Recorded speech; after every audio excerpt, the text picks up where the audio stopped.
Je dis souvent que le cuisinier, il regarde ce dont il dispose, ce qu'il est capable de trouver, dans l'expression la plus parfaite, que ce soit un produit de la mer, un produit de la terre.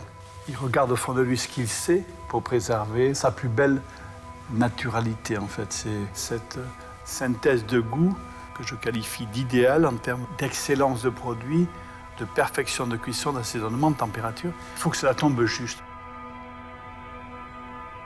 Ce restaurant est une histoire de gens, chacun dans leur métier, du cultivateur de pois chiches au jardinier de Versailles, au pêcheur. D'où que vienne le produit, derrière, il y a un homme et une femme.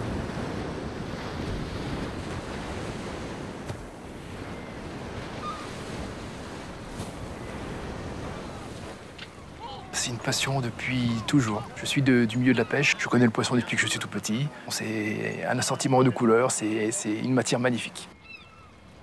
Le contact avec les marins me plaît énormément puisque c'est mon milieu. C'est une relation d'amitié. Bien sûr, il y a un prêté pour un rendu. Moi, je valorise le produit et eux font le maximum d'efforts pour avoir le plus beau produit du monde pour moi.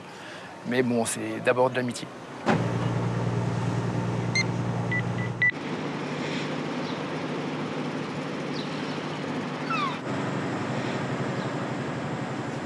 Tous ces petits marins ont une volonté vraiment de protéger le produit et puis de bien le travailler. Et moi, de mon retour, ce que j'aime, c'est le valoriser au maximum. On ne travaille qu'avec des petits bateaux, hein, des gars qui font le métier de la ligne, le filet droit. Donc je m'intéresse davantage aux poissons pêchés de manière beaucoup plus traditionnelle et qui protège la ressource.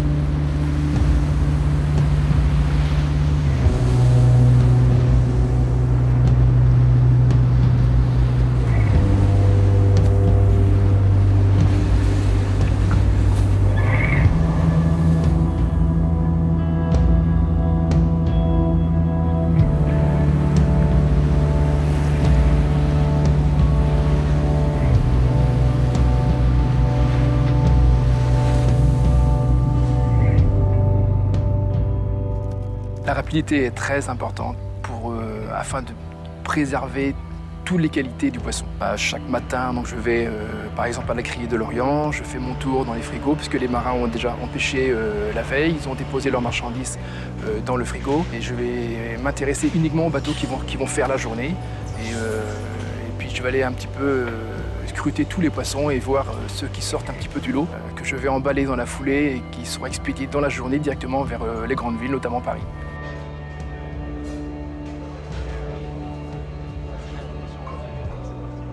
Je pense qu'il est important pour le producteur, pour l'éleveur, de savoir comment va être cuisiné son produit. Il faut que chacun sache à quoi il participe. Donc c'est une économie humaine extrêmement sophistiquée, finalement, pour présenter un plat. Et aujourd'hui, on a eu la capacité de rechercher un sourcing très précis autour de la mer et de la terre.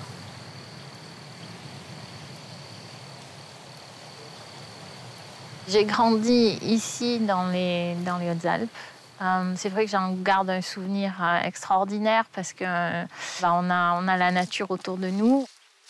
J'ai fait mes études d'architecture, je suis montée à Versailles. Et quand je travaillais en agence à Chicago, il est arrivé un moment où je me suis dit, je ne peux plus. On est dans une grande ville, on étouffe, on respire plus. Et puis, j'arrivais pas à trouver les fruits et les odeurs de mon enfance, c'était perdu. Et donc, j'ai dû retourner à l'école, passer un BEP agricole pour avoir la capacité de reprendre la ferme de mes parents.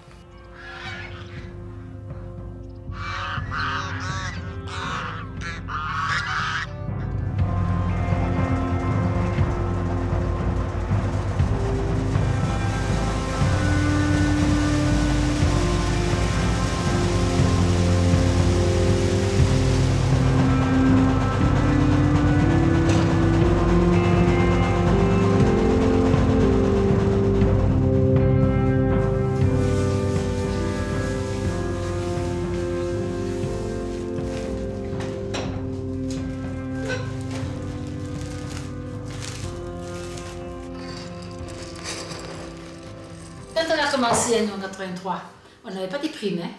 C'est vraiment la volonté de faire l'agriculture biologique. Pendant un an ou deux, on avait des résultats qui étaient moyens. Après, ça, on a acheté des engrais organiques et puis c'est parti de là, quoi.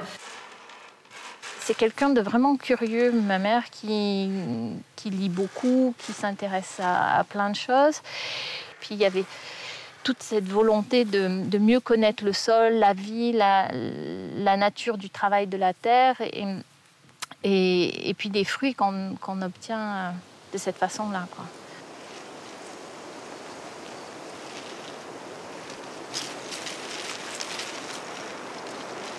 Travailler dans l'esprit de l'agriculture biologique, c'est se poser des questions et puis donc du coup se ramener à sa bonne place, quoi. C'est-à-dire on est face à des éléments qui ne sont pas forcément toujours contrôlables et ça, on s'aperçoit qu'on peut pas, on maîtrise pas tout et il faut rester très humble.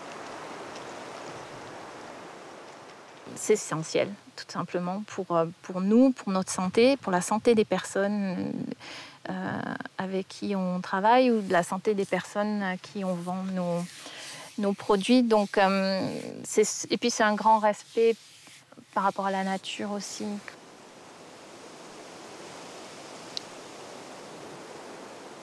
Moi, j'ai eu la chance de vraiment convaincre mes enfants du bien fondé de ce genre de culture. Et par contre, on était les seuls dans la commune. Ça fait 30 ans qu'on est en agriculture biologique, 31 ans. Et ça fait 30 ans qu'on est toujours les seuls. Le cuisinier que je suis, s'il est porteur d'un message que cette planète elle a des ressources rares, qu'il faudra les partager, je pense qu'on ne peut pas être aujourd'hui complètement déconnecté de la notion que la manière de se nourrir, c'est important pour les individus, que la manière de se nourrir, c'est important pour la planète, qu'il faut consommer différemment. C'est-à-dire moins de gras, moins de sel, moins de sucre, moins de protéines animales. D'abord, parce que c'est bon pour la santé. Deuxièmement, c'est bon pour la planète. Donc tout ça est lié.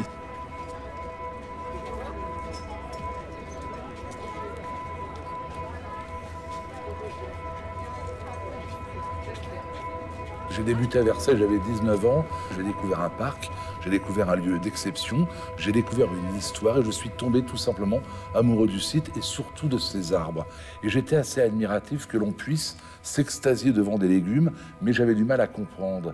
Et puis quand je suis devenu jardinier, je me suis rendu compte que mettre une petite graine était un geste qui pouvait sembler anodin, mais cette graine grossissait, devenait une plante, et cette plante pouvait soit embellir votre quotidien, soit finir dans votre assiette.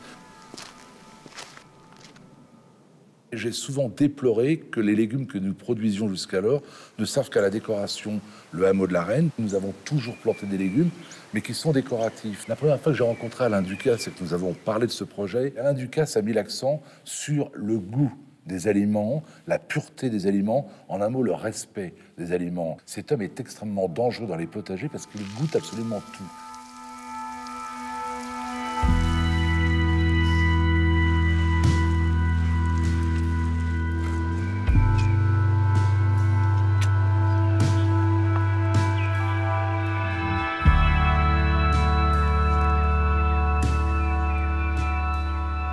Ce qui est assez passionnant dans cette aventure qui est en train de naître, c'est cette justement complicité entre le cuisinier et le jardinier. Il n'y a pas d'un côté un homme qui exige et de l'autre un homme qui fournit. Et c'est peut-être ce qui fait, je crois, la particularité de ce potager que nous venons de créer, c'est que c'est un lieu qui n'est pas du tout basé sur la production. On a conscience que le légume que l'on va fournir ne sera pas dénaturé, il va être respecté.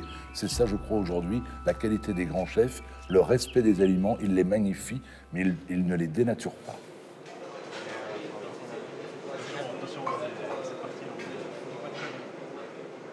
Je pense que cette proximité va créer encore plus d'attention, plus de sentiments.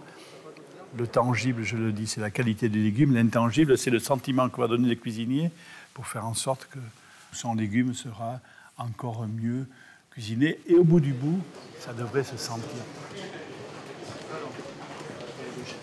À la base, le but était de ne pas trop transformer les produits, c'était de les laisser à l'état brut. Les poissons, le céréal et les légumes. Donc 3 thèmes qui paraissent simples et compliqués à la fois. Donc pour moi, c'était un challenge que j'avais envie de relever. Oser faire des choses que peut-être on n'aurait jamais imaginé avant. Je me rappelle le tout premier essai que j'avais fait pour Monsieur Ducasse, c'était du lieu jaune et arriver avec le plat, les arêtes, la tête rôtie dedans. Le plat n'était pas du tout au point, bien sûr, mais au fur et à mesure du temps, testing après testing, donc on a affiné le trait pour arriver jusqu'où on en est aujourd'hui.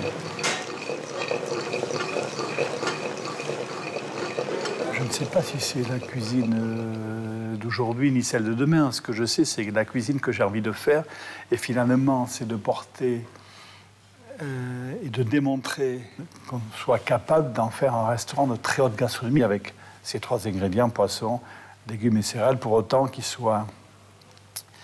qu'on y ait porté l'attention nécessaire, qu'on y ait exprimé toute la connaissance culinaire que l'on connaît, que l'on a synthétisée jusqu'à présent, pour finalement faire des plats qui sont évidents de juste assaisonnement, de juste température, de juste harmonie entre le contenant et le contenu, dans un écrin luxueux mais minimal, radical.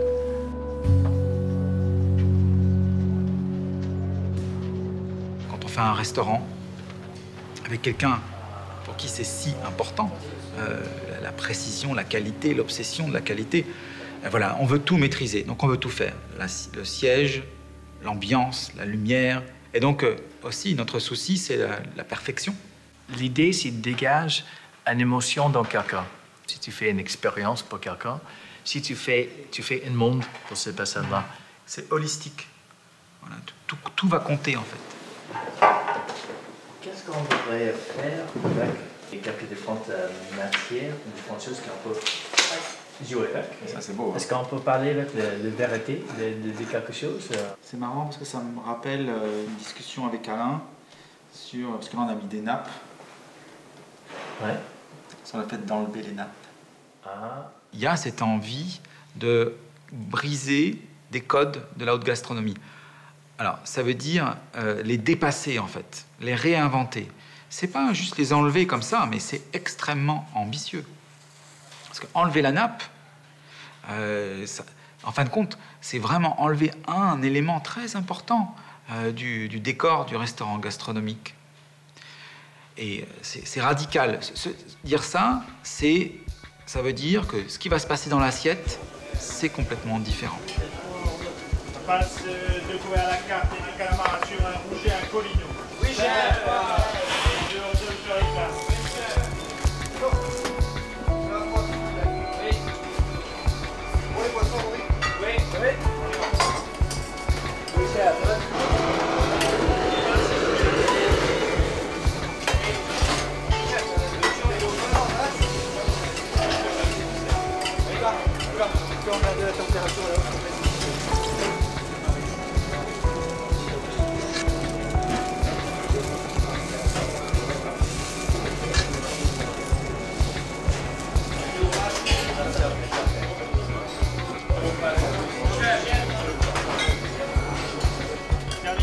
Le plaisir, c'est ce que vous êtes venu savourer, ce que vous êtes venu manger, ce que vous êtes venu boire sur une simple table de bois, de délicieux moments.